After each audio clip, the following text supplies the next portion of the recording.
இப்படி பூனை கணக்கா எவ்வளவு நேரம் தான் நடப்ப? என்னதான் மண்டைய உடைச்சுக்கிட்டாலும் வேட ஒன்னும் தெரியல. தலையை பிச்சுக்கலாம் போல தோணுது. பகவான்ஜி இருக்கான், பெரிய மந்திரவாதி. அவன் மூலமா பொக்கிஷ பெட்டியை தூர்வாரி எடுத்துடலான்னு சொன்னீங்க. சரி, எனக்கு பொக்கிஷம் கிடைக்க போகுது. வாழ்க்கையில ராஜ கம்பீரத்தோட சுகபோகமா வாழலாம்னு நினைச்சேன். ஆனா அந்த பொக்கிஷத்துக்கு பதிலா போதமும் பேயும்ல வருது. நானே கடுப்புல இருக்கேன், நீ வர எரிச்சலை கலப்பாத. இந்த கோபத்தை அந்த பேய்கிட்ட காட்டிருக்கலாம்ல, அங்க பயந்துல ஓடி வந்தோம். ஐயோ, இப்ப நினைச்சாலும் உடம்பெல்லாம் நடுங்குதே. வேட்டைக்கு போன வீராசாமி வேட்டி கிழிஞ்சு ஓடி வந்த கதையெல்லாம் ஆகி போச்சு நம்ம கதை. வாயை மூடிட்டு பேசாம இருற. எப்ப பார்த்தாலும் வள வள வள வளன்னு. டேய், இப்ப என்னடா நான் சொல்லிட்டேன்? உனக்கும் பெப்ப, உன் பொக்கிஷ பெட்டிக்கும் பெப்பன்னு அந்த பேய் சொல்லிடுச்சுல. டேய், இங்க தலை தப்புனதே பெரிய விஷயமா இருக்கு. உனக்கு அந்த பொக்கிஷ பெட்டி தான் பெருசா போச்சா? சரி, அந்த நீலவேணி எப்படி வந்தா அத பத்தியாவது பேசுங்க. நாம உசுரோட இருக்கணும்னா, நாம தப்பிக்கணும்னா அது கண்டிப்பா தெரிஞ்சே ஆகணும். எனக்கு ஒண்ணும் புரியலடா.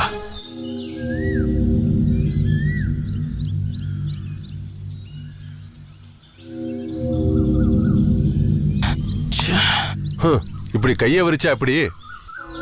ஏற்கனவே நீலவேணியால பல பேரை இழந்துட்டோம். இன்னும் எவ்வளவு பேர் தான் சாகுறது? என்னதான் யோசிச்சாலும் எனக்கு ஒரு மண்ணும் புரியலடா. அந்த மார்த்தாண்டன் தான் சொன்னா ஆதிராவ நரபலி கொடுத்து பூஜை பண்ணா நீலவேணிக்கு சக்தி இருக்காதுன்னு. ஆனா அவ ஆக்ரோஷமா திரும்ப வந்திருக்கா. அவ அதோட நிக்கலன, நம்ம கண்ணு முன்னாலேயே பகவான்ஜியை கொண்டு இருக்கா. அவகிட்ட சக்தி இருக்காதுன்னு சொன்னது பொய்யா போச்சுல்ல. அவளுக்கு சக்தி திரும்ப வந்திருக்கடா. ஆனா எப்படி வந்துச்சு?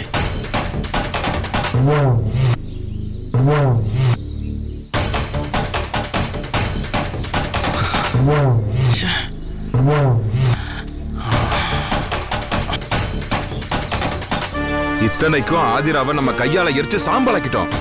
ஆனா இந்த பேயை என்ன பண்றது? நம்மளால எதுவுமே பண்ண முடியலடா. ஒண்ணு, அந்த மார்த்தாண்ட ஒரு ஃப்ராடா இருக்கணும். போய் சொல்லி நம்ம எல்லாரும் ஏமாத்திருக்கான். டேய், அவனை எல்லாம் குறை சொல்லாதடா. அந்த மார்த்தாண்ட ஆவிங்களை கட்டுப்படுத்துறதுல கை தேர்ந்த ஆளு. அதைய கண்ணால பாத்திருக்கேன். அப்படின்னா நீலவேணி வேற ஏதோ ஒரு வழியில இழந்த சக்தியை திரும்ப அடைஞ்சிருக்கா. ஒரு மந்திரவாதிய மீறி அது எப்படி நடந்திருக்கும்?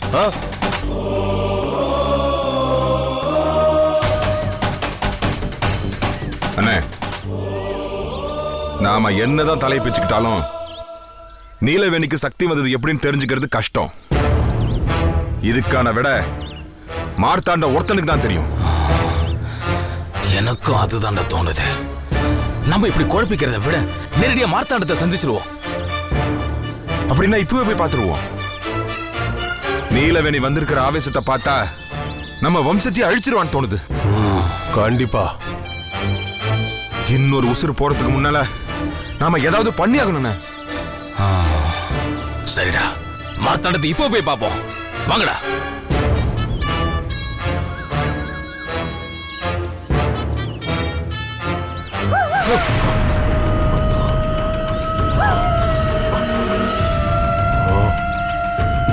டேய், அங்க என்ன பண்ற?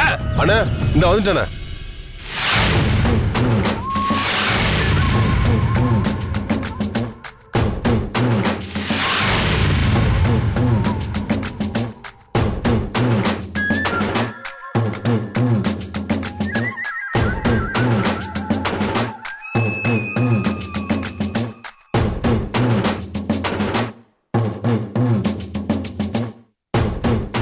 என்ன, நீலவேணி வந்தாளா?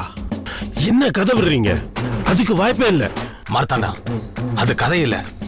அந்த நீலவேணி பகவான்ஜியை கிணத்துல தள்ளி கொண்டு இருக்கா. அதை நாங்க கண்ணாலே பார்த்தோம். அதுக்கு நாங்களே சாட்சி. பகவான்ஜி உண்மையிலேயே செத்துட்டாரா? என்ன கிணத்துக்குள்ள அவர் என்ன மீனா பிடிச்சிட்டு இருக்காரு? யோ, அவரு செத்துட்டாரியா? அந்த நீலவேணி பிசாசு ஆவியா வந்து அவரை கொன்னுடுச்சு. விட்டு இருந்தா எங்களே கிணத்துல தள்ளி கொண்டு இருப்பா. நாங்க பயந்து போய் ஓடி வந்துட்டோம். இதுல ஏதோ தப்பு நடந்திருக்கு. உன் மந்திரம் சரியில்லை, அதுல ஏதோ கோளாறு இருக்கு. நீ தோத்து போயிட்ட. போதும், நிறுத்து. இந்த மார்த்தாண்டத்தோட சக்தியை நீ சந்தேகப்பட்டுட்ட. மார்த்தாண்டன், அவரை ஏன் கோச்சுக்கிறீங்க? நாங்க இவ்வளவு கஷ்டப்பட்டோம், அதுக்கு பலன் இல்லாம போயிடுச்சே. அப்படின்னா அந்த ஆவிக்கு முன்னால உங்க மந்திரத்துக்கு சக்தி இல்லைன்னு தான் அர்த்தம். போதும். என்னோட மந்திர சக்தியை குறைச்சி மதிப்பிடாதீங்க. நான் கத்துக்கிட்ட வித்தையில, நான் செஞ்ச பூஜையில எந்த வில்லங்கமும் இல்ல. அப்புறம் நீலவேணி எப்படி வந்தா? பகவான்ஜியே எப்படி கொண்டா?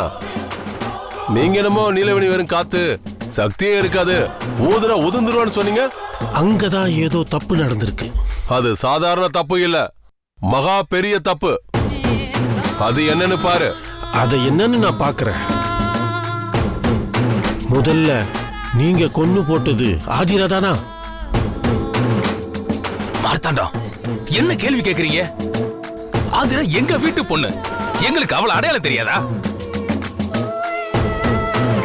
அவளை நாங்க தானே கொன்னோம். கொன்னது உண்மை, ஆனா செத்தது யாரு? அதுதான் இப்போ கேள்வி.